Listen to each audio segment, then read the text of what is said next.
Husband and wife அவங்க பிரச்சனையை சொல்கிறதும் சொல்லாததும் அவங்க விருப்பம். பட் சால்வ் ஆகி ஒன்றா சேர்ந்துருக்கீங்கன்னா செலிப்ரேட் பண்ணும் தானே? வேணாம். ரதி, நம்ம சேர்ந்தது செலிப்ரேட் பண்ணணும் தானே சொல்கிறாரு, அதுக்கே இப்படி பேசுகிற? நல்லா கேளுங்க தேவ்.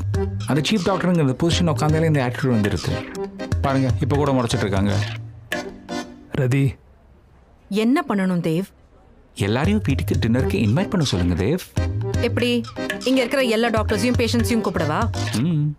சும்மா இரு ரதி.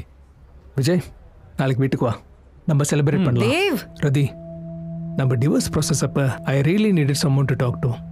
அப்போது விஜய் தான் என் கூட இருந்தார். ஸோ நம்ம செலிப்ரேஷனில் அவரும் நம்ம கூட இருக்கணும்னு நான் நினைக்கிறேன். விஜய், ரதி சூப்பராக சமைப்பா. ஓ அப்படிங்களா? அவங்க சமையல் பற்றி நான் கேள்வி மட்டும் தான் பட்டிருக்கேன். இப்போ நம்ம 3 பேர் செலிப்ரேட் பண்ண போகிறோமா?